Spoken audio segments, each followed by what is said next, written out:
ಕೀರ್ತನೆ 78 ವಚನ 70. ಇದಲ್ಲದೆ ಆತನು ತನ್ನ ಸೇವಕನಾದ ದಾವೀದನನ್ನು ಕಂಡುಕೊಂಡು ಕುರಿಹಟ್ಟಿಯಿಂದ ಅವನನ್ನು ಆರಿಸಿ ತೆಗೆದುಕೊಂಡನು. ನಾವು ಓದಿರುವಂತಹ ವಚನದಲ್ಲಿ ದಾವೀದನನ್ನು ದೇವರು ನೋಡಿದಾಗ ಹೇಗೆ ಕಾಣಿಸಿದನೆಂಬುದಾಗಿ ನೀವು ಹೇಳಲಿಕ್ಕಾಗುತ್ತಾ? ದಾವೀದನನ್ನು ದೇವರು ಆಶೀರ್ವದಿಸಬೇಕು ಎಂದು ಬಯಸಿದಾಗ ದಾವೀದನು ದೇವರ ದೃಷ್ಟಿಗೆ ಹೇಗೆ ಕಾಣಿಸಿದನೆಂದು ನೀವು ಆ ವಚನ ನೋಡಿ ಒಮ್ಮೆ ಹೇಳಲಿಕ್ಕಾಗುತ್ತಾ? ದಾವೀದ ಸುಂದರನಾಗಿರುವಾಗ, ದಾವೀದ ಮಹಾಜ್ಞಾನಿಯಾಗಿರುವಾಗ, ದಾವೀದ ಆಸ್ತಿವಂತನಾಗಿದ್ದಾಗ, ಬಹು ತಿಳುವಳಿಕೆಯುಳ್ಳವನಾಗಿದ್ದಾಗ, ಪರಾಕ್ರಮಶಾಲಿಯಾಗಿದ್ದಾಗ ಎಂಬುದಾಗಿ ಏನಾದರೂ ಕಾಣಿಸುತ್ತಾ ನಿಮಗೆ? ಇಲ್ಲ ಪ್ರಿಯರೇ. ದಾವೀದನ ಮುಂದೆ ಇರುವ ಪದ ನೋಡಿ, ಸೇವಕನಾಗಿರುವ ದಾವೀದನು ಅಂತ ಇದೆ. ಯಾರನ್ನು ಕಂಡುಕೊಂಡರು ದೇವರು? ಸೇವಕನಾದ ದಾವೀದನನ್ನು ಕಂಡುಕೊಂಡರು. ದಾವೀದನನ್ನು ಆರಿಸಿಕೊಳ್ಳುವಾಗ ದಾವೀದನೊಳಗೆ ದೇವರು ಒಬ್ಬ ಸೇವಕನನ್ನು ಆರಿಸಿಕೊಳ್ತಾರೆ. ಈ ಸೇವಕನು ಅಂದರೆ ಯಾರು? ಕನ್ನಡದಲ್ಲಿ ಸೇವಕ ಅಂತ ಇದೆ, ಇಂಗ್ಲಿಷ್ನಲ್ಲಿ ಏನಿದೆ? ಸರ್ವೆಂಟ್. ಸರ್ವೆಂಟ್ ಅಂತ ಇದೆ. ಸೇವಕನು ಅಂದರೆ ಸರ್ವೆಂಟ್ ಆಗಿರುತ್ತಾನೆ. ದೇವರಿಗೆ ಒಬ್ಬನೇ ಒಬ್ಬ ಮಗನಿದ್ದನು. ಆ ಒಬ್ಬನೇ ಮಗನು ಈ ಲೋಕಕ್ಕೆ ಬಂದನು. ಯಾಕೆ ಬಂದನೆಂದರೆ ನಾಶವಾಗುತ್ತಿರುವ ಮನುಷ್ಯರನ್ನು ರಕ್ಷಿಸುವುದಕ್ಕಾಗಿ, ನಾಶವಾಗುತ್ತಿರುವ ಲೋಕವನ್ನು ರಕ್ಷಿಸುವುದಕ್ಕಾಗಿ ಯೇಸು ಈ ಲೋಕಕ್ಕೆ ಬರುತ್ತಾರೆ. ಹೇಗೆ ಬರುತ್ತಾರೆ? ರಾಜನಾಗಿ ಬಂದರೋ, ಚಕ್ರವರ್ತಿಯಾಗಿ ಬಂದರೋ, ಪರಿಪಾಲಕರಾಗಿ ಬಂದರೋ, ಉದ್ಯೋಗಿಯಾಗಿ ಬಂದರೋ, ವ್ಯಾಪಾರಸ್ಥರಾಗಿ ಬಂದರೋ? ನಿಮಗೆ ಗೊತ್ತಾ ಹೇಗೆ ಬಂದರೆಂದು? ಫಿಲಿಪಿಯದವರಿಗೆ ಬರೆದ ಪತ್ರಿಕೆ 2ನೇ ಅಧ್ಯಾಯ 6ನೇ ವಚನ ಓದುತ್ತಿದ್ದೇನೆ. ಆತನು ದೇವ ಸ್ವರೂಪ ಅಂದರೆ ದೇವ ಸ್ವರೂಪವುಳ್ಳವನಾದಾಗ್ಯೂ ಮತ್ತು ದೇವರಿಗೆ ಸರಿಸಮಾನವಾದ ಪದವಿಯನ್ನು ಬಿಡಲೊಲ್ಲೆನು ಎಂದು ಎಣಿಸದೆ ಮನುಷ್ಯರ ಹೋಲಿಕೆಯಲ್ಲಿ ಹುಟ್ಟಿ ದಾಸನ ಸ್ವರೂಪವನ್ನು ಧರಿಸಿದನು. ದಾಸನ ಸ್ವರೂಪವನ್ನು ಧರಿಸಿಕೊಂಡವನಾಗಿ ತನ್ನನ್ನು ತಾನೇ ಬರಿದು ಮಾಡಿಕೊಂಡನು ಎಂದು ವಾಕ್ಯ ಹೇಳ್ತದೆ. ಯೇಸು ಕ್ರಿಸ್ತನು ತನ್ನ ತಂದೆಯಾದ ದೇವರ ಪ್ರಣಾಳಿಕೆಯನ್ನು ನೆರವೇರಿಸುವುದಕ್ಕೋಸ್ಕರ ಈ ಭೂಮಿಗೆ ಇಳಿದು ಬರುತ್ತಾರೆ. ಪ್ರಿಯ ಸಹೋದರ ಸಹೋದರಿಯರೇ, ದಯವಿಟ್ಟು ಕೇಳ್ರಿ. ಕರ್ತನಾದ ಯೇಸುವಿನ ಮೇಲೆ ದೇವರಿಗೆ ಒಂದು ಪ್ರಣಾಳಿಕೆ ಇತ್ತು. ಹಾಗೆಯೇ ನಿಮ್ಮ ಮೇಲೆಯೂ ಕೂಡ ದೇವರು ಪ್ರಣಾಳಿಕೆ ಹೊಂದಿದ್ದಾರೆ. ದಾವೀದನ ಮೇಲೆಯೂ ದೇವರಿಗೊಂದು ಪ್ರಣಾಳಿಕೆ ಇತ್ತು. ಯೋಸೇಫನ ಮೇಲೆಯೂ ದೇವರಿಗೊಂದು ಪ್ರಣಾಳಿಕೆ ಇತ್ತು. ಮೋಶೆಯ ಮೇಲೆ ದೇವರಿಗೊಂದು ಪ್ರಣಾಳಿಕೆ ಇತ್ತು. ದಾನಿಯೇಲನ ಮೇಲೆ ದೇವರಿಗೊಂದು ಪ್ರಣಾಳಿಕೆ ಇತ್ತು. ಪೇತ್ರ, ಯೋಹಾನ, ಯಾಕೋಬ ಇವರೆಲ್ಲರ ಮೇಲೆ ದೇವರಿಗೊಂದು ಪ್ರಣಾಳಿಕೆ ಇತ್ತು. ಪ್ರಣಾಳಿಕೆ ಅಂದರೆ ದೇವರು ನಿಮ್ಮ ಮೇಲಿಟ್ಟಿರುವ ಒಂದು ಆಲೋಚನೆಯಾಗಿದೆ. ಮಗನನ್ನು ಹಡೆದ ತಂದೆ ತಾಯಿಗಳಿಗೆ ಒಂದು ಆಲೋಚನೆ ಇರುತ್ತೆ. ಏನೆಂದರೆ ಅವನ ಭವಿಷ್ಯದ ಕುರಿತು ಒಂದು ಪ್ರಣಾಳಿಕೆ ಇರುತ್ತೆ. ನಮ್ಮ ಮಗ ಹೀಗೆ ಆಗಬೇಕು, ಏನಾಗಬೇಕು? ನನಗೂ ಕೂಡ ನನ್ನ ಮಕ್ಕಳ ಮೇಲೆ ಒಂದು ಪ್ರಣಾಳಿಕೆ ಇದೆ, ಒಂದು ಆಸೆ ಇದೆ. ಅದೇನೆಂದರೆ ನನ್ನ ಮಕ್ಕಳು ದೇವರನ್ನೇ ಸೇವಿಸಬೇಕು, ದೇವರಿಗೋಸ್ಕರವೇ ಜೀವಿಸಬೇಕು, ದೇವರ ಪ್ರೀತಿಯನ್ನು ಕ್ರಿಯೆಯಲ್ಲಿ ತೋರಿಸಬೇಕು, ದೇವರ ಪ್ರೀತಿಯ ಸುವಾರ್ತೆಯನ್ನು ಪ್ರಕಟಿಸಬೇಕು. ಅದೇ ನನ್ನ ಆಸೆ. ಈ ಲೋಕದಲ್ಲಿರುವ ಉನ್ನತವಾದ ಅಧಿಕಾರಕ್ಕಾಗಲಿ ಅಥವಾ ಉನ್ನತವಾದ ಸ್ಥಾನಕ್ಕಾಗಲಿ ನನ್ನ ಮಕ್ಕಳು ಸೇರಬೇಕೆಂಬ ಆಸೆ ನನಗೆ ಯಾವತ್ತೂ ಇಲ್ಲ. ದೇವರ ದೃಷ್ಟಿಯಲ್ಲಿ ನನ್ನ ಮಕ್ಕಳು ಶ್ರೇಷ್ಠರಾಗಿರಬೇಕು, ದೇವರನ್ನು ಘನಪಡಿಸುವವರಾಗಿರಬೇಕು. ಅದು ತಂದೆಯಾದ ನನ್ನ ಆಸೆ. ಹಾಗೆಯೇ ದೇವರಿಗೆ ನಿಮ್ಮ ಪ್ರತಿಯೊಬ್ಬೊಬ್ಬರ ಕುರಿತಾಗಿ ದೇವರು ಒಂದು ಪ್ರಣಾಳಿಕೆ ಉಳ್ಳವರಾಗಿದ್ದಾರೆ. ಜಾಗ್ರತೆಯಿಂದ ಕೇಳ್ರಿ. ದೇವರು ತನ್ನ ಮಗನ ಕುರಿತು ಒಂದು ಪ್ರಣಾಳಿಕೆ ಹೊಂದಿಕೊಂಡಿರುವಾಗ ಆ ಪ್ರಣಾಳಿಕೆಯ ನಿಮಿತ್ತ ಆತನ ಮಗನಾದ ಯೇಸು ಕ್ರಿಸ್ತನು ಈ ಭೂಮಿಯ ಮೇಲೆ ಯಾವ ಸ್ವರೂಪದಲ್ಲಿ ಜನಿಸಿ ಬಂದನು? ಈಗ ಕೇಳ್ರಿ. ದಾಸನ ಸ್ವರೂಪದಲ್ಲಿ ಜನಿಸಿ ಬಂದನು. ಸರ್ವೆಂಟ್ ತನ್ನ ತಂದೆಯಾದ ದೇವರ ಪ್ರಣಾಳಿಕೆ ನೆರವೇರಿಸುವ ಪ್ರಕ್ರಿಯೆಯಲ್ಲಿ ಈ ಭೂಮಿಯ ಮೇಲೆ ಯೇಸು ಕ್ರಿಸ್ತನು ಹೊಂದಿರುವ ಸ್ವರೂಪವು ದಾಸನ ಸ್ವರೂಪವಾಗಿತ್ತು. ಆ ಸರ್ವೆಂಟ್ಸ್ ನೇಚರ್. ಸರ್ವೆಂಟ್ ಅಂದರೆ ಸಾಧಾರಣವಾಗಿ ಬಹು ದೀನ ಸ್ವಭಾವವುಳ್ಳವರು. ಮನೆ ಕೆಲಸ ಮಾಡುವಂಥವರನ್ನು ನೋಡಿ, ಎಷ್ಟು ದೀನತೆಯಿಂದ ಕೆಲಸ ಮಾಡ್ತಾರೆ. ಹೇಗೆ ಗೊತ್ತಾ? ನೀವು ತಿಂದ ತಟ್ಟೆ ಅವರು ತೊಳೆಯುತ್ತಾರೆ. ನೀವು ಉಟ್ಕೊಂಡು ಹೊಲಸು ಮಾಡಿರುವಂತಹ ಕಳೆದಿರುವ ಬಟ್ಟೆಗಳನ್ನು ಅವರು ವಾಶ್ ಮಾಡ್ತಾರೆ. ನೀವು ಉಪಯೋಗಿಸಿದ ಟಾಯ್ಲೆಟ್ ಅವ್ರು ಹೋಗಿ ಕ್ಲೀನ್ ಮಾಡ್ತಾರೆ. ಅದಕ್ಕೆ ಏನಿರ್ಬೇಕು ಹೇಳಿ? ದೀನತೆ ಇರಬೇಕು. ಇವರೆಲ್ಲರಿಗೆ ನಾನೊಬ್ಬ ಸೇವಕನಾಗಿದ್ದೇನೆ, ಇವರೆಲ್ಲರಿಗೆ ನಾನೊಬ್ಬ ಕೆಲಸಗಾರನಾಗಿದ್ದೇನೆ ಎಂಬ ಭಾವನೆ ಇದ್ದ ಹೊರತು ಅದು ಸಾಧ್ಯವಿಲ್ಲವಲ್ಲ. ನಾನ್ಯಾಕೆ ಅವರು ತಿಂದ ತಟ್ಟೆ ತೊಳೆಯಬೇಕು? ನಾನ್ಯಾಕೆ ಅವರ ಬಟ್ಟೆ ಒಗೆಯಬೇಕು? ನಾನ್ಯಾಕೆ ಅವ್ರ ಕೆಲಸ ಮಾಡಲಿ ಅನ್ನುವರು ಯಾರೂ ಈ ಕೆಲಸ ಮಾಡೋದಿಲ್ಲ. ಅಂದರೆ ಅರ್ಥ ಮಾಡಿಕೊಳ್ಳಿ ಪ್ರಿಯರೇ, ಮನೆಯಲ್ಲಿರುವಂಥವರು ಶುಭ್ರವಾದ ಬಟ್ಟೆ ಧರಿಸಿಕೊಳ್ಳಬೇಕಾದ್ರೆ ಯಾರೋ ಒಬ್ಬರು ತಗ್ಗಿಸಿಕೊಂಡು ಏನ್ ಮಾಡಬೇಕು? ಬಟ್ಟೆ ಒಗೆಯಬೇಕು. ಆ ಮನೆಯಲ್ಲಿರುವಂಥವರು ತೊಳೆಯಲ್ಪಟ್ಟ ತಟ್ಟೆಗಳಲ್ಲಿ ಊಟ ಮಾಡಬೇಕಾದ್ರೆ ಯಾರೋ ಒಬ್ಬರು ಆ ತಟ್ಟೆ ತೊಳೆಯಬೇಕು. ಆ ಮನೆಯಲ್ಲಿರುವಂಥವರು ಶುಭ್ರವಾದ ವಾತಾವರಣದಲ್ಲಿ ಇರಬೇಕಾದ್ರೆ ಯಾರೋ ಒಬ್ಬರು ಆ ಮನೆಯನ್ನು ಶುಭ್ರಗೊಳಿಸಬೇಕು. ದಯವಿಟ್ಟು ಕೇಳಿ ಪ್ರಿಯರೇ, ದೇವರು ಹಾಗೆಯೇ ಉದ್ದೇಶವುಳ್ಳವರಾಗಿದ್ದಾರೆ. ಯಾವುದು ಗೊತ್ತಾ? ಆತನ ಸ್ವರೂಪದಲ್ಲಿ ಹುಟ್ಟಿರುವ ನಾವು ರಕ್ಷಣೆ ವಸ್ತ್ರ ಧರಿಸಬೇಕು, ಪರಿಶುದ್ಧವಾದ ವಾತಾವರಣದಲ್ಲಿ ನಿವಾಸಿಸಬೇಕು, ಆರೋಗ್ಯಕರವಾದ ಜೀವಿತ ಜೀವಿಸಬೇಕು. ಪರಲೋಕದ ತಂದೆ ಬಯಸಿದ್ದೇನೆಂದರೆ ನಾವು ಚೆನ್ನಾಗಿರುವ ವಸ್ತ್ರ ಧರಿಸಬೇಕು, ಚೆನ್ನಾಗಿರುವ ವಾತಾವರಣದಲ್ಲಿ ವಾಸಿಸಬೇಕು, ಒಳ್ಳೆಯ ಆರೋಗ್ಯದಲ್ಲಿ ಜೀವಿಸಬೇಕೆಂದು ಬಯಸಿದಾಗ ದೇವರು ಏನ್ ಮಾಡಿದ್ರು ಗೊತ್ತಾ? ತನ್ನ ಮಗನನ್ನೇ ಕಳುಹಿಸಿಕೊಟ್ರು. ಹೇಗೆ ಕಳುಹಿಸಿಕೊಟ್ರು ಗೊತ್ತಾ? ದಾಸನಾಗಿ ಕಳುಹಿಸಿಕೊಟ್ಟರು. ಅರ್ಥ ಮಾಡ್ಕೊಳ್ಳಿ ಪ್ರಿಯರೇ, ಮನೆಯಲ್ಲಿ ಒಬ್ಬ ಕೆಲಸದವನಿದ್ದಾಗ, ಕೆಲಸ ಮಾಡುವ ಸ್ತ್ರೀ ಇದ್ದಾಗ ಮಾತ್ರ ಮನೆ ಶುಭ್ರವಾಗಿರುತ್ತದೆ. ಬಟ್ಟೆಗಳು ಒಗೆಯಲ್ಪಡುತ್ತವೆ, ತಟ್ಟೆಗಳು ತೊಳೆಯಲಾಗುತ್ತವೆ. ಇಲ್ಲವೇ ಆ ಮನೆಯಲ್ಲಿರುವ ಹೆಂಡತಿ ತಾನು ಒಬ್ಬ ದಾಸಳಂತೆ ತನ್ನನ್ನು ತಾನು ಆ ಸ್ಥಾನಕ್ಕೆ ಒಪ್ಪಿಸಿಕೊಟ್ಟ ಹೊರತು ಆಕೆ ತಟ್ಟೆ ತೊಳೆಯಲಾಗುವುದಿಲ್ಲ, ಬಟ್ಟೆ ಕೂಡ ಒಗೆಯೋದಿಲ್ಲ, ಮನೆ ಶುಭ್ರ ಮಾಡೋದಿಲ್ಲ. ಹಾಗೆ ಶುಭ್ರ ಮಾಡುವಾಗ ಆಕೆ ಏನ್ ಮಾಡ್ತಾಳೆ ಗೊತ್ತಾ? ಒಂದು ರೂಪ, ಒಂದು ಸ್ವರೂಪ ಧರಿಸುತ್ತಾಳೆ. ಯಾವ್ದು ಗೊತ್ತಾ? ದಾಸಳ ರೂಪ. ನನ್ನ ಮಕ್ಕಳು ಶುಭ್ರವಾದ ಬಟ್ಟೆ ಧರಿಸಬೇಕಾದರೆ ನಾನು ಒಗೆಯಬೇಕು. ನನ್ನ ಮಕ್ಕಳು ಒಳ್ಳೆ ವಾತಾವರಣದಲ್ಲಿ ಇರಬೇಕಾದರೆ ಶುಭ್ರವಾದ ವಾತಾವರಣ ಕಲ್ಪಿಸಿಕೊಡಬೇಕು. ನನ್ನ ಮಕ್ಕಳು ಆರೋಗ್ಯವಾಗಿರಬೇಕಾದರೆ ಅವರಿಗೆ ಆಹಾರ ಸಿದ್ಧ ಮಾಡಬೇಕು ಎಂಬ ಸ್ವಭಾವ ಒಂದು ಹೆಂಡತಿ ಹೊಂದಿಕೊಂಡಿರುವಾಗ, ಒಂದು ತಾಯಿ ಹೊಂದಿಕೊಂಡಿರುವಾಗ ಮಾತ್ರವೇ ಆ ಮನೆಯಲ್ಲಿ ಆ ವಾತಾವರಣವಿರುತ್ತದೆ. ನಾನ್ಯಾಕೆ ಅಡಿಗೆ ಮಾಡಬೇಕು ಎನ್ನುವವರಿಲ್ಲ ಅಂತೀರಾ? ಇದ್ದಾರೆ ಪ್ರಿಯರೇ, ಇದ್ದಾರನ್ನೋಣ ಅಥವಾ ಎದ್ದಿದ್ದಾರನ್ನೋಣ? ಸಹೋದರಿಯರೇ, ನೀವೇ ಹೇಳ್ರಿ, ಯಾವ ಪದ ಚೆನ್ನಾಗಿರುತ್ತೆ? ಏನಮ್ಮ ಈ ಬಟ್ಟೆಗಳು ಕೊಳೆಯಾಗಿವೆ ಎಂದು ಮಗ ಏನಾದ್ರೂ ಕೇಳಿದ್ರೆ ಎಷ್ಟು ಜನ ತಾಯಿಯಂದೇರು ಏನೆಂದು ಉತ್ತರ ಕೊಡ್ತಾರೆ ಗೊತ್ತಾ?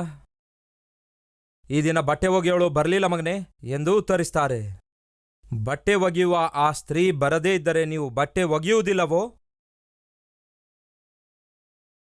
ಈ ದಿನ ಬಹಳ ಬಹಳ ಬಹಳ ಮನೆಗಳಲ್ಲಿ ಒಬ್ಬ ಗಂಡ ಆಗಿರಬಹುದು, ಒಬ್ಬ ಹೆಂಡತಿ ಆಗಿರಬಹುದು, ಕುಟುಂಬ ಮೌಲ್ಯ ಮರೆತಿರುವ ಸ್ಥಿತಿಯನ್ನು ನಾವು ಕಾಣುತ್ತೇವೆ.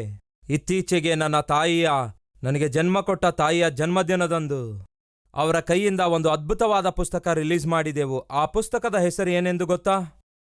ಅಮ್ಮ. ಬಹಳ ಕಾಲದಿಂದ ನನಗೊಂದು ಆಸೆ ಇತ್ತು, ಅಮ್ಮ ಎಂಬ ಪುಸ್ತಕ ಬರೆಯಬೇಕೆಂದು.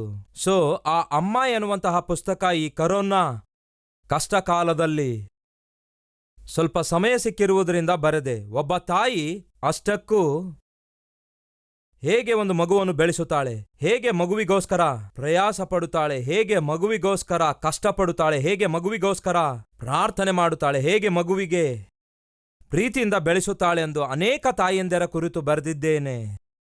ಪ್ರಪಂಚದಲ್ಲಿ ದೊಡ್ಡ ದೊಡ್ಡ ಸೇವೆ ಮಾಡಿರುವಂತಹ ಆ ದೊಡ್ಡ ಸೇವಕರನ್ನು ಹೇಗೆ ಅವರ ತಾಯಿ ಬೆಳೆಸಿದಳೆಂದು ಬರೆದಿದ್ದೇನೆ. ಪ್ರತಿಯೊಬ್ಬರು ತಪ್ಪದೆ ಓದಬೇಕಾದ ಪುಸ್ತಕವಾಗಿದೆ. ಸಹೋದರ ಸಹೋದರಿಯರೇ, ನೀವು ಕೂಡ ಆ ಪುಸ್ತಕವನ್ನು ಆರ್ಡರ್ ಮಾಡಬಹುದು. ಅಮ್ಮ ಎನ್ನುವ ಪುಸ್ತಕ ಆರ್ಡರ್ ಮಾಡಿ ಖರೀದಿಸಿ ಓದಿರಿ. ಈಗಾಗಲೇ ಅನೇಕ ಜನರು ಆ ಪುಸ್ತಕವನ್ನು ಓದಿ ನಮಗೆ ಫೋನ್ ಮಾಡಿ ನಮಗಿನ್ನಷ್ಟು ಪುಸ್ತಕ ಕಳಿಸಿ ಎಂದು ಕೇಳ್ತಿದ್ದಾರೆ. ಆ ಪುಸ್ತಕ ಇತರರಿಗೆ ಕೊಡ್ತೇವನ್ನುತ್ತಿದ್ದಾರೆ. ಪ್ರಿಯ ಸಹೋದರ ಸಹೋದರಿಯರೇ, ಅಮ್ಮ ಬೆಲೆ ಏನೆಂದು ನೀವು ತಿಳಿದುಕೊಳ್ಳಬೇಕಾದರೆ ತಪ್ಪದೇ ಆ ಪುಸ್ತಕ ಓದಬೇಕು. ಆ ಪುಸ್ತಕ ಓದುವಾಗ ನಿಮಗೆ ಗೊತ್ತಾಗುತ್ತದೆ, ಇಂತಹ ತಾಯಿಯಂದಿರು ಈ ದಿನದಲ್ಲಿದ್ದಾರಾ ಎಂದು ಅನಿಸುತ್ತದೆ. ಒಂದು ವೇಳೆ ಕಾಣಿಸದೇ ಇರುವುದಾದರೆ ನೀವು ಪ್ರಯತ್ನ ಮಾಡಬೇಕು. ಯಾಕೆ ತಾನೇ ನಾನು ಅಂತಹ ತಾಯಿ ಆಗಿರಬಾರದೆಂದು. ಪ್ರಿಯ ಸಹೋದರ ಸಹೋದರಿಯರೇ, ನಮ್ಮನ್ನು ನಾವು ಪರಿಶೀಲಿಸಿಕೊಳ್ಳೋಣ, ಪರೀಕ್ಷಿಸಿಕೊಳ್ಳೋಣ. ಪರಿಶೋಧಿಸಿಕೊಳ್ಳೋಣ. ಮನೆಯಲ್ಲಿ ಒಬ್ಬ ಸ್ತ್ರೀ ಕೆಲಸ ಮಾಡಬೇಕಾದ್ರೆ ಆಕೆಗೊಂದು ಸ್ವಭಾವ ಇರಬೇಕು. ಯಾವುದು ಗೊತ್ತಾ? ದಾಸಳ ಸ್ವಭಾವ. ನನ್ನ ಮನೆ ಶುಭ್ರವಾಗಿರಬೇಕು, ನನ್ನ ಮಕ್ಕಳು ಆರೋಗ್ಯವಾಗಿರಬೇಕು, ಅವರು ತೃಪ್ತಿಯಿಂದ ಊಟ ಮಾಡಬೇಕು, ಹಾಗೆಯೇ ಒಳ್ಳೊಳ್ಳೆ ಬಟ್ಟೆ ಧರಿಸಬೇಕು ಎಂಬ ಆಸೆ ಒಬ್ಬ ಹೆಂಡತಿಗೆ ಇರುವುದಾದರೆ ದಾಸಳ ಸ್ವಭಾವ ಇದ್ರೆ ಮಾತ್ರ ಸಾಧ್ಯ. ಗರ್ವ ಪಡುವಂಥವರಿಂದ ಇದು ಸಾಧ್ಯವಿಲ್ಲ. ಗರ್ವದಿಂದ ನಡೆದುಕೊಳ್ಳುವಂಥವರು ತಮ್ಮ ಮನೆ ನಿರ್ಮಿಸಿಕೊಳ್ಳಲು ಸಾಧ್ಯವಿಲ್ಲ. ಮತ್ತೊಮ್ಮೆ ಮುಖ್ಯ ವಿಷಯಕ್ಕೆ ಬರುತ್ತೇನೆ. ನಶಿಸಿ ಹೋಗುತ್ತಿರುವ ಮನುಷ್ಯರನ್ನು, ಪಾಪ ದಂಡನೆಯಲ್ಲಿ ಪತನವಾಗುತ್ತಿರುವ ಪಾಪಿಷ್ಟ ಮನುಷ್ಯರನ್ನು, ತಮ್ಮ ಜೀವಿತವನ್ನು ಎಲ್ಲಾ ಹೊಲಸಿನಿಂದ ತುಂಬಿಕೊಂಡಿರುವ ಮನುಷ್ಯರನ್ನು ರಕ್ಷಿಸುವುದಕ್ಕಾಗಿ ದೇವರು ತನ್ನ ಮಗನನ್ನು ಕಳಿಸಿದಾಗ ಹೇಗೆ ಕಳಿಸಿದ್ರು ಗೊತ್ತಾ? ದಾಸನ ರೂಪದಲ್ಲಿ. ರಾಜನಾಗಿ ಕಳಿಸಲಿಲ್ಲ, ಚಕ್ರವರ್ತಿಯಾಗಿ ಕಳಿಸಲಿಲ್ಲ, ದಾಸನಾಗಿಯೇ ಕಳಿಸಿದನು. ಯಾಕೆ ಗೊತ್ತಾ? ಶುಭ್ರ ಮಾಡಬೇಕಲ್ಲವೇ ಹೋಗಿ ನೀನು.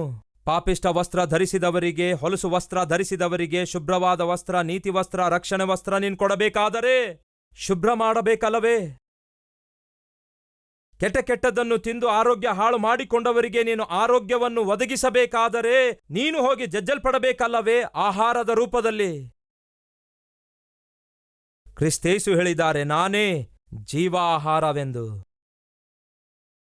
ಒಂದು ದಿನ ಯೇಸುವಿನ ಶಿಷ್ಯರು ಯೇಸುವಿನ ಮಾತನ್ನು ಕೇಳದೆ, ಯೇಸುವಿನ ಮಾತು ಲಕ್ಷಿಸದೆ ಮೀನ್ ಹಿಡಿಯಲು ಹೋಗುತ್ತಾರೆ. ಇದು ಯೋಹಾನ ಸುವಾರ್ತೆ 21ನೇ ಅಧ್ಯಾಯದಲ್ಲಿ ನೀವು ಕಾಣುತ್ತೀರಿ. ಮೀನ್ ಹಿಡಿಯಲು ಹೋಗ್ತಾರೆ. ಯಾವಾಗ ಹೋಗ್ತಾರೆ ಗೊತ್ತಾ? ಯೇಸು ಹೇಳಿದ ನಂತರ. ಯೇಸು ಏನನ್ನು ಹೇಳಿದ ನಂತರ? ನಾನು ನಿಮಗೆ ಪವಿತ್ರಾತ್ಮನನ್ನು ಅನುಗ್ರಹಿಸುತ್ತೇನೆ, ನನ್ನ ತಂದೆ ನನಗೆ ಕಳಿಸಿಕೊಟ್ಟಂತೆ ನಿಮ್ಮನ್ನು ಕಳಿಸಿಕೊಡುತ್ತೇನೆ, ನೀವು ಹೊರಟು ಹೋಗಿರಿ ಎಂದು ಹೇಳಿದ ನಂತರ ತಂದೆಯ ಚಿತ್ತದಂತೆ ಯೇಸು ಹೇಳಿರುವ ಮಾತನ್ನು ಕೇಳಲಾರದೆ ಪೇತ್ರ ಮಾಡಿದ್ದೇನು ಗೊತ್ತಾ? ನಾನು ಮೀನ್ ಹಿಡಿಯಲಿಕ್ಕೆ ಹೋಗುತ್ತೇನೆ. ಕನಿಷ್ಠ ಉಳಿದವರಾದ್ರೂ ಹೇಳಬೇಕಾಗಿತ್ತು, ಅಣ್ಣ ಪೇತ್ರ ನೀನು ಏನ್ ಮಾಡ್ತಾ ಇದ್ದೀ ಎಂದು. ಯೇಸು ಕ್ರಿಸ್ತನು ಪಾಪಿಷ್ಟ ಮನುಷ್ಯನಿಗಾಗಿ ಮರಣ ಹೊಂದಿದ್ರು, ಮರಣದಿಂದ ಜೀವಂತವಾಗಿ ಎದ್ದು ಬಂದು ನಮ್ಮನ್ನು ಕಾಣಿಸಿಕೊಂಡ್ರು, ನೂತನ ಆಜ್ಞೆ ಕೊಟ್ಟರು. ತಂದೆ ಯೇಸುವನ್ನು ಹೇಗೆ ಕಳಿಸಿಕೊಟ್ಟರೋ ಹಾಗೆಯೇ ಯೇಸು ನಮ್ಮನ್ನು ಕೂಡ ಕಳಿಸಿಕೊಟ್ಟಿದ್ದಾರೆ. ನೀನ್ಯಾಕೆ ಮೀನ್ ಹಿಡಿಯುತ್ತೇನನ್ನುತ್ತಿ ಬುದ್ಧಿಲ್ಲದವರಂತೆ ಎಂದು ಯಾರೋ ಒಬ್ರು ಹೇಳಬೇಕಿತ್ತಲ್ಲವೇ? ಯೋಹಾನ ಸುವಾರ್ತೆ 21ನೇ ಅಧ್ಯಾಯ 1ನೇ ವಚನ ನೋಡಿ. ತರುವಾಯ ಯೇಸು ತಿಬೇರಿಯ ಸಮುದ್ರದ ಬಳಿಯಲ್ಲಿ ಮತ್ತೊಮ್ಮೆ ಶಿಷ್ಯರಿಗೆ ತಿರುಗಿ ತನ್ನನ್ನು ತೋರಿಸಿಕೊಂಡನು. ಅದು ಯಾವ ರೀತಿ ಎನ್ನುವಾಗ, ಸೀಮೋನನೆಂಬ ಪೇತ್ರನು, ದಿದುಮನೆಂಬ ತೋಮನು, ಒಟ್ಟಿಗೆ 7 ಜನ. 3ನೇ ವಚನ ನೋಡಿ. ಸೀಮೋನ ಪೇತ್ರ ಹೇಳ್ತಾನೆ, ನಾನು ಮೀನು ಹಿಡಿಯುವುದಕ್ಕೆ ಹೋಗುತ್ತೇನೆಂದು ಅವರಿಗೆ ಹೇಳಲು ಅವರು, ನಾವೂ ನಿನ್ನ ಸಂಗಡ ಬರುತ್ತೇವೆ ಅಂದರು. ಇದು ಇವರ ಹಳೆಯ ವ್ಯಾಪಾರ. ಇವರು ಮೀನು ಹಿಡಿಯುವಂಥದ್ದು ಇವರ ಹಳೆಯ ವ್ಯಾಪಾರ ಆಗಿತ್ತು. ಮಾರ್ಕನ ಸುವಾರ್ತೆ 1ನೇ ಅಧ್ಯಾಯ ನಿಮಗೋಸ್ಕರ ವಚನ 17 ಓದುತ್ತಿದ್ದೇನೆ, ಹಾಗೆ 16ನೇ ವಚನ ಕೂಡ. ಹೀಗಿರುವಲ್ಲಿ ಆತನು ಗಲಿಲಾಯ ಸಮುದ್ರದ ಬಳಿಯಲ್ಲಿ ಹೋಗುತ್ತಿರುವಾಗ ಸೀಮೋನನ ತಮ್ಮನಾದ ಆಂದ್ರಿಯನು ಸಮುದ್ರದಲ್ಲಿ ಬಲೆ ಬೀಸುವುದನ್ನು ಕಂಡನು. ಅವರು ಬೆಸ್ತರರು. ಯೇಸು ಅವರನ್ನು ನೋಡಿ ಹೇಳ್ತಾರೆ, ನನ್ನ ಹಿಂದೆ ಬನ್ನಿರಿ, ನಾನು ನಿಮ್ಮನ್ನು ಮನುಷ್ಯರನ್ನು ಹಿಡಿಯುವಂತಹ ಬೆಸ್ತರರನ್ನಾಗಿ ಮಾಡುತ್ತೇನೆ ಎಂದು ಅವರಿಗೆ ಹೇಳಿದನು. ತಕ್ಷಣವೇ ಅವರು ತಮ್ಮ ಬಲೆಯನ್ನು ಬಿಟ್ಟು ಆತನನ್ನು ಹಿಂಬಾಲಿಸಿದರು. ಇನ್ನು ಸ್ವಲ್ಪ ಮುಂದೆ ಹೋಗಿ ಜಬುದಾಯನ ಮಗನಾದ ಯಾಕೋಬನನ್ನು ಅವನ ತಮ್ಮನಾದ ಯೋಹಾನನನ್ನು ಆತನು ಕಂಡನು. ಇವರು ದೋಣಿಯಲ್ಲಿ ತಮ್ಮ ಬಲೆಗಳನ್ನು ಸರಿಮಾಡುತ್ತಿದ್ದರು. ಕೂಡಲೇ ಇವರನ್ನೂ ಆತನು ಕರೆಯಲು ಅವರು ತಮ್ಮ ತಂದೆಯಾದ ಜಬುದಾಯನನ್ನು ಕೂಲಿ ಆಳುಗಳ ಸಂಗಡ ದೋಣಿಯಲ್ಲಿ ಬಿಟ್ಟು ಆತನನ್ನು ಹಿಂಬಾಲಿಸಿದರು. ಅಂದರೆ ಬಿಟ್ಟು ದೋಣಿಯನ್ನು ಬಿಟ್ಟರು, ಬಲೆಯನ್ನು ಬಿಟ್ಟರು, ತಮ್ಮ ವ್ಯಾಪಾರವನ್ನು ಬಿಟ್ಟರು, ಯೇಸುವನ್ನು ಹಿಂಬಾಲಿಸಿದರು. 3 ವರ್ಷಗಳಿಗಿಂತಲೂ ಹೆಚ್ಚಾಗಿ ಯೇಸು ಕ್ರಿಸ್ತನೊಂದಿಗೆ ಸೇರಿ ಸೇವೆ ಮಾಡಿದರು. ನಂತರ ಯೇಸು ತನ್ನ ತಂದೆ ಕಳಿಸಿದ ಕೆಲಸವನ್ನು ಪೂರ್ತಿಗೊಳಿಸಿದರು. ಅದೇನೆಂದರೆ, ಪಾಪಿಷ್ಟ ಮನುಷ್ಯರ ರಕ್ಷಣೆಗೋಸ್ಕರ ಪಾಪ ಪರಿಹಾರ ಯಜ್ಞವಾಗಿ ತನ್ನನ್ನು ತಾನು ಶಿಲುಬೆಯ ಮೇಲೆ ಒಪ್ಪಿಸಿಕೊಟ್ಟನು. ಪ್ರಾಯಶ್ಚಿತ್ತ ಯಜ್ಞವಾಗಿ ತನ್ನ ಪ್ರಾಣವನ್ನು ತಾನೇ ಧಾರೆ ಎರೆದನು. ಆತನು ದೇವರಾದ್ದರಿಂದ, ದೇವಕುಮಾರನಾದ್ದರಿಂದ, ದೇವರಿಗೆ ಮರಣವಿಲ್ಲದ್ದರಿಂದ ಆತನು ಮರಣವನ್ನು ಗೆದ್ದು ತಿರುಗಿ ಎದ್ದು ಬಂದನು. ಎದ್ದು ಬಂದ ನಂತರ ತನ್ನ ಶಿಷ್ಯರಿಗೆ ಹೇಳುತ್ತಾರೆ, ತಂದೆ ನನ್ನನ್ನು ಕಳುಹಿಸಿಕೊಟ್ಟಂತೆಯೇ ಈಗ ನಾನು ನಿಮ್ಮನ್ನು ಕಳುಹಿಸಿಕೊಡುತ್ತೇನೆ. ಒಂದು ಚಾಪ್ಟರ್ ಹಿಂದೆ ಹೋಗೋಣ ಬನ್ನಿ. ಯೋಹಾನ ಸುವಾರ್ತೆ 20ನೇ ಅಧ್ಯಾಯ 21ನೇ ವಚನ. ಆಗ ಯೇಸು ಹೇಳ್ತಿದ್ದಾರೆ, ಮತ್ತೊಮ್ಮೆ ನಿಮಗೆ ಸಮಾಧಾನ ಉಂಟಾಗಲಿ. ಇದನ್ನು ಸಾಧಾರಣವಾಗಿ ಯೆಹೂದ್ಯರು ಒಬ್ಬರನ್ನೊಬ್ಬರು ಭೇಟಿಯಾದಾಗ ಶಲೋಮ್ ಎಂದು ಹೇಳ್ತಾರೆ. ಯೇಸು ಕ್ರಿಸ್ತನು ಕೂಡ ತನ್ನ ಶಿಷ್ಯರಿಗೆ ಭೇಟಿಯಾದ ಪ್ರತಿ ಸಾರಿ ಶಲೋಮ್ ಎಂದು ಹೇಳ್ತಾ ಇದ್ರು. ಕ್ರಿಸ್ತನನ್ನು ಹಿಂಬಾಲಿಸುವಂತಹ ಕ್ರೈಸ್ತರಾಗಿ ನಾವು ಕೂಡ ಯೇಸುವಿನ ಹಾಗೆ ಒಬ್ಬರನ್ನೊಬ್ಬರು ಭೇಟಿಯಾದಾಗ ಶಲೋಮ್ ಎಂದು ಹೇಳುವಂಥದ್ದು ಅದ್ಭುತವಾದ ವಿಧಾನವಾಗಿರುವುದರಿಂದ ಈ ರೀತಿ, ಅಂದರೆ ಒಬ್ಬರನ್ನೊಬ್ಬರು ಭೇಟಿಯಾದಾಗ ಶಲೋಮ್ ಎಂದು ಹೇಳುವಂಥದ್ದು ಬಹುಶಃ ಭಾರತ ದೇಶದಲ್ಲಿ ಮೊಟ್ಟಮೊದಲು ಪ್ರಾರಂಭಿಸಿರುವುದು ನಮ್ಮ ಕಲ್ವರಿ ಟೆಂಪಲ್ ಆಗಿದೆ. ಪ್ರಪಂಚದಲ್ಲಿ ಬಹಳ ಸಭೆಗಳನ್ನು ನೋಡಿದ್ದೇನೆ, ಆದರೆ ಹಲವಾರು ವಿಧಾನದಲ್ಲಿ ಒಬ್ಬರನ್ನೊಬ್ಬರು ಅಭಿನಂದಿಸುತ್ತಾ ಇರ್ತಾರೆ, ಆದರೆ ಶಾಲೋಮ್ ಎಂಬುದಾಗಿ ಅಭಿನಂದಿಸುವಂತಹ ಬಹು ಕಡಿಮೆ ಸಭೆಗಳಲ್ಲಿ ಕಲ್ವರಿ ಟೆಂಪಲ್ ಕೂಡ ಒಂದಾಗಿದೆ. ಕಾರಣವೇನೆಂದರೆ, ಆರಂಭದಿಂದಲೇ ನನಗಿರುವ ಒಂದು ಆಸೆ ಏನೆಂದರೆ, ಯಾರೋ ಒಬ್ಬರು ಪ್ರಾರಂಭಿಸಿರುವಂತಹ ಒಂದು ಬೋಧನೆಯನ್ನು, ಯಾರೋ ಒಬ್ಬರು ಪ್ರಾರಂಭಿಸಿರುವಂತಹ ಒಂದು ಸೇವೆಯ ವಿಧಾನವನ್ನು, ಯಾರೋ ಒಬ್ಬರು ಪ್ರಾರಂಭಿಸಿರುವಂತಹ ಒಂದು ಆಚಾರವನ್ನು ಆಚರಿಸುವಂಥದ್ದಾಗಲಿ ಪಾಲಿಸುವಂಥದ್ದಾಗಲಿ ಅದೇನೋ ನನಗಿಷ್ಟವೇ ಇಲ್ಲ. ಪ್ರತಿ ಕ್ರೈಸ್ತರು ಅನುಸರಿಸಬೇಕಾದದ್ದು, ಹಿಂಬಾಲಿಸಬೇಕಾದದ್ದು ಕ್ರಿಸ್ತನನ್ನು ಮಾತ್ರವೇ. ನಾನು ವಿದ್ಯಾಭ್ಯಾಸ ಮಾಡುವ ದಿನದಲ್ಲಿ ನನ್ನ ದೊಡ್ಡಮ್ಮ ಒಂದು ಪತ್ರ ಬರೆದಿದ್ದಳು. ಆ ಪತ್ರದಲ್ಲಿ ಒಂದು ಮಾತು ಬಹಳ ಚೆನ್ನಾಗಿತ್ತು. ಅವರೊಬ್ಬ ಡಾಕ್ಟರ್ ಆಗಿದ್ದು ಕೂಡ ನಾನು ಚೆನ್ನಾಗಿ ಓದಬೇಕೆಂದು ಬಯಸಿ ಆಯಾ ಸಂದರ್ಭಗಳಲ್ಲಿ ಪತ್ರಗಳನ್ನು ಬರೆಯುತ್ತಾ ಇದ್ರು. ಹಾಗೆ ಪತ್ರ ಬರೆಯುತ್ತಾ ಇರುವಾಗ ಒಂದು ಒಳ್ಳೆ ಪದವನ್ನು ಬಳಸುತ್ತಾ ಇದ್ರು. ಒಬ್ಬ ನಿಜವಾದ ಕ್ರೈಸ್ತನು ಕ್ರೈಸ್ತರನ್ನು ಹಿಂಬಾಲಿಸುವುದಿಲ್ಲ, ಕೇವಲ ಕ್ರಿಸ್ತನನ್ನು ಮಾತ್ರವೇ ಹಿಂಬಾಲಿಸುತ್ತಾನೆ ಎಂದು ಬರೆದಿದ್ರು. ಪ್ರಿಯ ಸಹೋದರ ಸಹೋದರಿಯರೇ, ನಾವು ನಿಜವಾದ ಕ್ರೈಸ್ತರಾಗಿರಬೇಕೆಂದು ದೇವರು ಕೂಡ ಬಯಸುತ್ತಾ ಇದ್ದಾರೆ. ಅಂದರೆ ಕ್ರಿಸ್ತನನ್ನೇ ನಾವು ಹಿಂಬಾಲಿಸಬೇಕು. ದಯವಿಟ್ಟು ಸತೀಶ್ ಕುಮಾರ್ ಅವರನ್ನು ಹಿಂಬಾಲಿಸಬೇಡಿರಿ, ಕ್ರೈಸ್ತ ಬೋಧಕರನ್ನು ಹಿಂಬಾಲಿಸಬೇಡಿರಿ. ಪೇತ್ರನ ಮೊದಲನೇ ಪತ್ರಿಕೆ 2ನೇ ಅಧ್ಯಾಯ 21ನೇ ವಚನ. ಕ್ರಿಸ್ತನು ಸಹ ನಿಮಗೋಸ್ಕರ ಬಾಧೆಯನ್ನು ಅನುಭವಿಸಿ ನೀವು ತನ್ನ ಹೆಜ್ಜೆಯ ಜಾಡಿಯಲ್ಲಿ ನಡೆಯಬೇಕೆಂದು ಮಾದರಿಯನ್ನು ತೋರಿಸಿ ಹೋದನು. ಯಾರ ಹೆಜ್ಜೆಯ ಜಾಡಿಯಲ್ಲಿ ನಾವು ನಡೆಯಬೇಕೆಂದು ಯೇಸು ತನ್ನ ಹೆಜ್ಜೆಯ ಜಾಡಿಯನ್ನು ಬಿಟ್ಟು ಹೋದರು? ನಾವೆಲ್ಲರೂ ಕೂಡ ಯೇಸುವಿನ ಹೆಜ್ಜೆಯ ಜಾಡಿಯಲ್ಲಿಯೇ ನಡೆಯಬೇಕು. ಕ್ರಿಸ್ಟಿಯನ್ ಅಂದರೆ the one who follows Christ. ಕ್ರಿಸ್ತನನ್ನು ಹಿಂಬಾಲಿಸುವವನೇ ನಿಜವಾದ ಕ್ರೈಸ್ತನು. ಅಷ್ಟೇ ಹೊರತು ಕ್ರೈಸ್ತಿಯ ಬೋಧನೆ ಪಾಲಿಸುವವನು ಕ್ರೈಸ್ತನಲ್ಲ, ಇಲ್ಲವೇ ಇತರ ಕ್ರೈಸ್ತರನ್ನು ಹಿಂಬಾಲಿಸುವವನಲ್ಲ. ನಮ್ಮ ಕಲ್ವರಿ ಟೆಂಪಲ್ಗಿರುವ ಪ್ರತ್ಯೇಕತೆ ಏನೆಂದರೆ, ನಾವು ಯಾವುದೇ ಸೇವಕನನ್ನಾಗಲಿ ಕಾಪಿ ಮಾಡಲ್ಲ, ಯಾವುದೇ ಸಭೆಯನ್ನಾಗಲಿ ಕಾಪಿ ಮಾಡಲ್ಲ, ಯಾವುದೇ ಸಂಸ್ಥೆಯನ್ನಾಗಲಿ ಸಂಸ್ಥೆಯ ಡಾಕ್ಟ್ರಿನ್ ಆಗಲಿ ಕಾಪಿ ಮಾಡಲ್ಲ. ದೇವರು ಪ್ರತಿಯೊಬ್ಬರಿಗೂ ಅವರದೇ ಆದ ಒಳ್ಳೆ ರೂಪ ಕೊಟ್ಟಿದ್ದಾರೆ. ದಯವಿಟ್ಟು ಕೇಳಿ, ನಾವು ಸೇವಿಸುವ ದೇವರು ಕಾಪಿ ಮಾಡುವ ದೇವರಲ್ಲ, ಆದರೆ ಕ್ರಿಯೇಟ್ ಮಾಡುವ ಆತನಾಗಿದ್ದಾನೆ. He is not a copier but he is a creator. ಅದಕ್ಕಾಗಿಯೇ ನಮ್ಮ ಕಲ್ವರಿ ಟೆಂಪಲ್ ಎಲ್ಲಾ ವಿಷಯದಲ್ಲಿಯೂ ಕೂಡ ಭಿನ್ನವಾಗಿರುತ್ತದೆ. ಅಷ್ಟು ಮಾತ್ರವಲ್ಲ, ವಿಭಿನ್ನವಾಗಿರುತ್ತದೆ. ಕಾರಣವೇನೆಂದರೆ, ಸತೀಶ್ ಕುಮಾರ್ ಮೊದಲಿನಿಂದಲೇ ಒಬ್ಬ ಸೇವಕರನ್ನು ಕಾಪಿ ಮಾಡೋದಿಲ್ಲ. ಆ ಸೇವಕರಂತೆ ಇರಲು ಬಯಸಲಿಲ್ಲ. ಅವರ ಸಭೆಯಂತೆ ನನ್ನ ಸಭೆ ಇರಬೇಕೆಂದು ಬಯಸಲಿಲ್ಲ. ಅವರಂತೆ ನನ್ನ ಬೋಧೆ ಇರಬೇಕು ಬಯಸಲಿಲ್ಲ. ಆ ಸೇವಕರಂತೆ ಡ್ರೆಸ್ ಇರಬೇಕೆಂದು ಬಯಸಲಿಲ್ಲ. ನೋ, ಎಂದೇ ಆಗಲಿ ಯಾರೇ ಆಗಲಿ ಒಬ್ಬ ವ್ಯಕ್ತಿಗೆ ಕಾಪಿ ಮಾಡುವುದಾದರೆ ಸೆಕೆಂಡ್ ಪರ್ಸನ್ ಆಗಿಯೇ ಉಳಿದುಕೊಳ್ತಾರೆ ಹೊರತು ಯಾವತ್ತೂ ಕೂಡ ಮುಂದೇ ಇರಲ್ಲ. ಕೇಳ್ತಿದ್ದೇನೆ, ಹಿಂಬಾಲಿಸುವವರು ಮುಂದೆ ಇರ್ತಾರಾ ಹಿಂದೆ ಇರ್ತಾರಾ? ಎಲ್ಲಿರ್ತಾರೆ ಗೊತ್ತಾ? ಹಿಂಬಾಲಿಸುವಂತವರು ಯಾವತ್ತಿಗೂ ಕೂಡ ಹಿಂದೆ ಇರ್ತಾರೆ, ಹಿಂಬಾಲಿಸುವಂತವರೇ ಆಗಿರ್ತಾರೆ. ಅದಕ್ಕಾಗಿಯೇ ದೇವರು ಬಯಸುವುದೇನೆಂದರೆ, ನಾವು ಮನುಷ್ಯರನ್ನೆಲ್ಲ ಹಿಂಬಾಲಿಸಬೇಕಾದದ್ದು ಕ್ರಿಸ್ತನನ್ನು ಹಿಂಬಾಲಿಸಬೇಕೆಂದು ಕ್ರಿಸ್ತನು ತನ್ನ ಹೆಜ್ಜೆಯ ಜಾಡಿಯನ್ನು ನಮಗೆ ಮಾದರಿಯಾಗಿರುವುದಕ್ಕಾಗಿ ಬಿಟ್ಟು ಹೋದರು. ಸಹೋದರ ಸಹೋದರಿಯರೇ, ದಯವಿಟ್ಟು ಯಾರೊಬ್ಬರನ್ನು ನೀವು ಕಾಪಿ ಮಾಡಬೇಡಿರಿ. ಮತ್ತೊಮ್ಮೆ ಜ್ಞಾಪಕಗೊಳಿಸುತ್ತೇನೆ, ನಾಟ್ ಈವನ್ ಸತೀಶ್ ಕುಮಾರ್ ಅವರನ್ನು ಕೂಡ ದಯವಿಟ್ಟು ನೀವು ಕಾಪಿ ಮಾಡಬೇಡಿರಿ. ಬಿಲಿ ಗ್ರಹಾಂ ಅವರ ಮೇಲೆ ದೇವರು ಒಂದು ಪ್ರಣಾಳಿಕೆ ಉಳ್ಳವರಾಗಿದ್ರು. ಹಾಗೆಯೇ ನಿಮ್ಮ ಮೇಲೆಯೂ ದೇವರು ಒಂದು ಪ್ರಣಾಳಿಕೆ ಉಳ್ಳವರಾಗಿದ್ದಾರೆ. ಸತೀಶ್ ಕುಮಾರ್ ಅವರ ಮೇಲೆ ದೇವರು ಒಂದು ಪ್ರಣಾಳಿಕೆ ಉಳ್ಳವರಾಗಿದ್ದಾರೆ. ಯಾರಾದರೂ ಸತೀಶ್ ಕುಮಾರ್ಗೆ ಕಾಪಿ ಮಾಡುವುದಾದರೆ ದೇವರ ಪ್ರಣಾಳಿಕೆಯನ್ನು ಪಕ್ಕಕ್ಕಿಟ್ಟು ಸತೀಶ್ ಕುಮಾರ್ ಅವರಂತೆ ಸೇವೆ ಮಾಡುವ ಪ್ರಯತ್ನ ಮಾಡ್ತಾರೆ. ಅದು ದೇವರ ಚಿತ್ತ ಆಗಿರೋದಿಲ್ಲ. ಹಾಗೆಯೇ ನಮ್ಮ ಕಲ್ವರಿ ಟೆಂಪಲ್ ಮಾಡುವಂತಹ ಸೇವೆ, ಸತೀಶ್ ಕುಮಾರ್ ಮಾಡುವಂತಹ ಸೇವೆ ಅನೇಕ ಸೇವಕರಿಗೆ ಮಾದರಿಯಾಗಿರುವುದರಿಂದ ಕಾಪಿ ಮಾಡುವುದನ್ನು ಬಿಟ್ಟು ಅನುಸರಿಸುತ್ತಾರೆ. ಕಾಪಿ ಮಾಡೋದು ಬೇರೆ, ಅನುಸರಿಸುವುದು ಬೇರೆ. ಈ ದಿನ ಬಹಳ ಜನ ಸೇವಕರು, ಸಭೆಗಳು ಸೇವೆ ಮಾಡುವ ವಿಧಾನವು ಕಲ್ವರಿ ಟೆಂಪಲ್ ವಿಧಾನ ಅನುಸರಿಸುತ್ತಿದ್ದಾರೆ. ಈ ದಿನ ಕಲ್ವರಿ ಟೆಂಪಲ್ ಸೇವೆಯ ವಿಧಾನ ನೋಡಿ. ಮುಂಚೆ ಆ ಒಂದು ಗೋಡೆಯಿಂದ ಆಲಯಗಳನ್ನು ಕಟ್ತಾ ಇದ್ರು. ಅದಾದ ನಂತರ ಎಕ್ಸ್ಪೆನ್ಷನ್ ಮಾಡಲು ಅವಕಾಶವಿರ್ತಿರ್ಲಿಲ್ಲ. ಈಗ ಅದನ್ನು ಬಿಟ್ಟು ಪ್ರೀ ಫ್ಯಾಬ್ರಿಕೇಟೆಡ್ ಸ್ಟ್ರಕ್ಚರ್ದಿಂದ ಆಲಯ ಕಟ್ಟಿಕೊಳ್ಳುವಂಥದ್ದು ಮೊಟ್ಟ ಮೊದಲು ಕಲ್ವರಿ ಟೆಂಪಲೇ ಪ್ರಾರಂಭಿಸಿದೆ.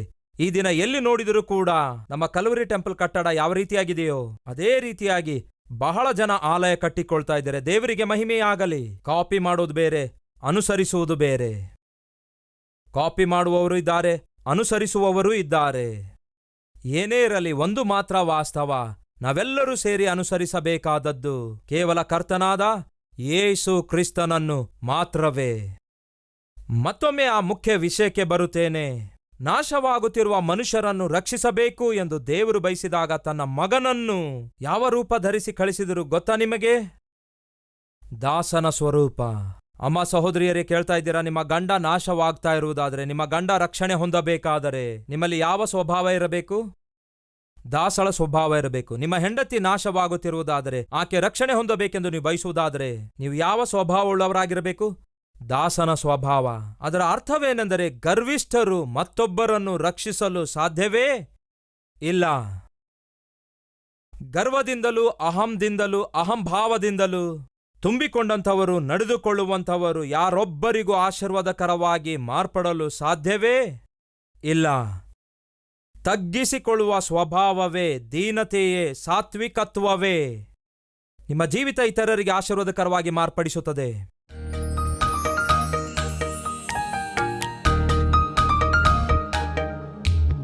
ಪರಿಶುದ್ಧನಾದ ತಂದೆಯೇ, ನಮ್ಮೊಂದಿಗೆ ನೇರವಾಗಿ ಸ್ಪಷ್ಟವಾಗಿ ಮಾತಾಡಿದ್ದೀರಿ. ದೇವರೇ, ನಾವು ಹೆಚ್ಚಿಸಲ್ಪಟ್ಟು ಆಶೀರ್ವದಿಸಲ್ಪಟ್ಟು ಆಶೀರ್ವಾದಕರವಾಗಿ ಮಾರ್ಪಡಬೇಕಾದರೆ ನಮ್ಮೊಳಗೆ ನೀವು ದಾಸನ ಸ್ವರೂಪವನ್ನು ಕಂಡುಕೊಳ್ಳಬೇಕು, ತಗ್ಗಿಸಿಕೊಳ್ಳುವ ಸ್ವಭಾವ ಕಂಡುಕೊಳ್ಳಬೇಕು. ಅವಾಗಲೇ ದೇವರೇ ನಾವು ಆಶೀರ್ವಾದಕರವಾಗಿ ಮಾರ್ಪಡುತ್ತೇವೆ. ದೇವರೇ, ಈ ಲೋಕ ರಕ್ಷಿಸಬೇಕೆಂದು ನೀವು ಬಯಸಿದಾಗ ಈ ಲೋಕಕ್ಕೆ ನಿಮ್ಮ ಮಗನನ್ನು ಚಕ್ರವರ್ತಿಯಂತೆ, ರಾಜನಂತೆ ಕಳುಹಿಸಲಾರದೆ ದಾಸನಂತೆ ಕಳುಹಿಸಿದ್ದೀರಿ. ಆತನು ದಾಸನ ಸ್ವಭಾವ ಧರಿಸಿರುವುದರಿಂದಲೇ ನಮ್ಮನ್ನು ರಕ್ಷಿಸಿದ್ದಾರೆ.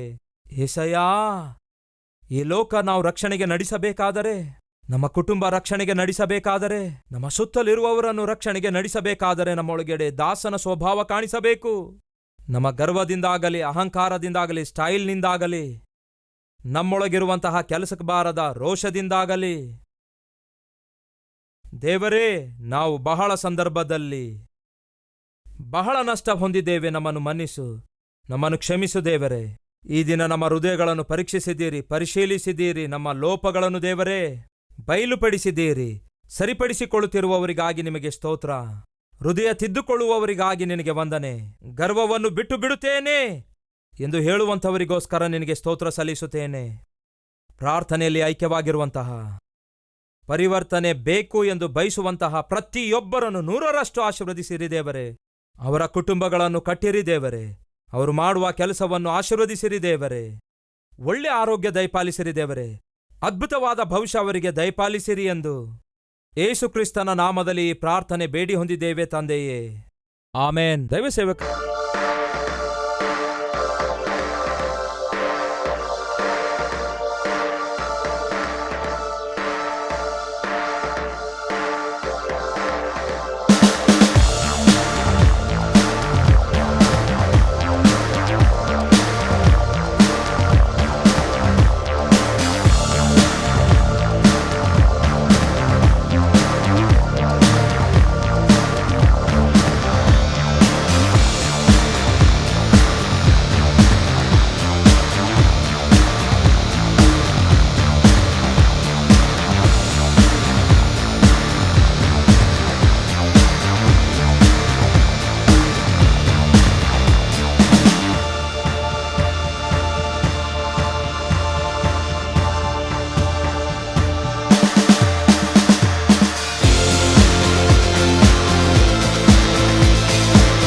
ಮಹಿಮೆಪಡಿಸಿರಿ.